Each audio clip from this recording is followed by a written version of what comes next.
Good morning mga Kawaiti. For today's video is mag-unboxing tayo ng Lanbia na na-order natin sa TikTok shop. Ito po ay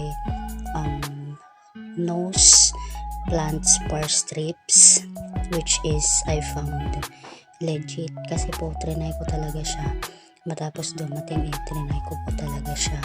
At for today's video, papakita ko sa inyo guys kung gaano siya ka-effective. Yan na nga at binubuksan ko na nga siya. Meron siyang directions kung paano siya gamitin, and then yan po yung directions niya, and then meron siyang super solid na din, kahit na maliit is marami na po siyang laman. So ipapakita ko po mamaya yung laman yan. At meron din po siyang kasamang paper na pang strip nyo po dyan sa ilong. So yan na nga po. Actually nabuksan ko na yan mga Kawaiti at trinay ko sa asawa ko and I found effective. Pero sabi ko gagawa ako ng videos about this. So yan po. Bukas na po talaga siya and napakabango po talaga ng nose strips na ito. Yan mga Kawaiti, kulay white siya na cream na maputi at mabilis lang po siyang tumigas kapag pinahid nyo na po sa inyong ilong.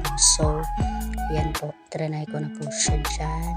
After that, trinay ko na po siya. So nagilamos po muna ako dyan. At pagkatapos po is trinay ko po siya dyan sa aking ilong. Yan po. Okay, pahid-pahid lang ako dyan. So papahidan lang po yung ilong nyo ng pagka yung tama lang po, yung alam yung sakto lang, tulad ng pagmamahal niya sa kanya. Charez. Then guys, papahidan ko lang siya dyan at papatuyuin ito ng 2 to 5 minutes. Pagkatapos po, idikit yung papel. Maghihintay po kayo ng 2 to 5 minutes bago niyo po siya i-strip. Hindi naman po siya ganun kasakit. Sakto lang po.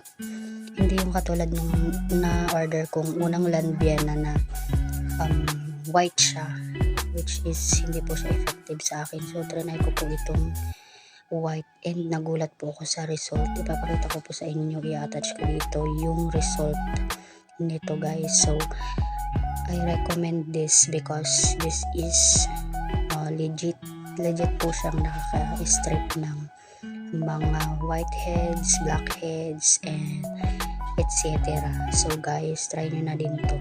Worth it yung pinambili nyo dito.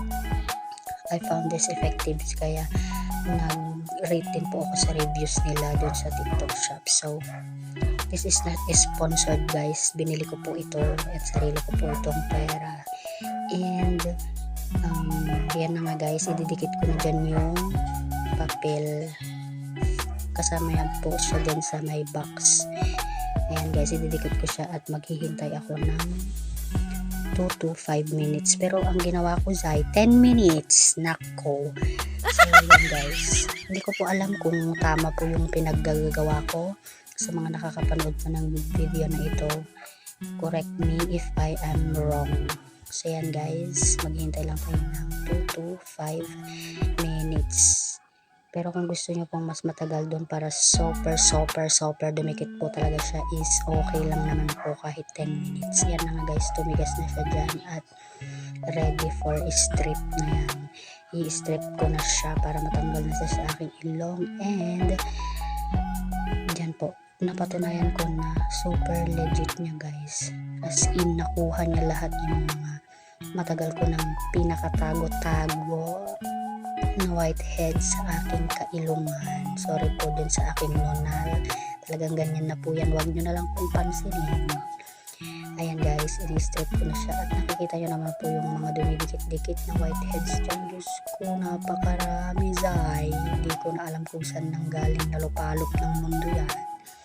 Ayan na guys. So, nagulat talaga ako dyan kasi super, ang dami niyang nakuha. As in, legit siya guys. Yan guys, kung nakikita nyo siya, yung mga parang maruming na yan yung mga whiteheads ko na ang tagal-tagal ko nang gustong tanggalin. pinipisit-pisit ko pa yan guys para lumabas lang yung ilong. Ayan, tuloy na pango sa res. Ayan guys, talagang na-amaze ako sa resulta niya and di ako makapaniwala kasi yung unang nabili ko na Lanvia na black, hindi talaga siya effective. So na-amaze ako sa result at yan na nga, pinapakita ko siya dyan pero hindi ko alam kung nakikita nyo yung mga butil-butil na yan guys. Ay naku, whiteheads ko yan guys, super dami, super legit talaga ng product na ito. So order na!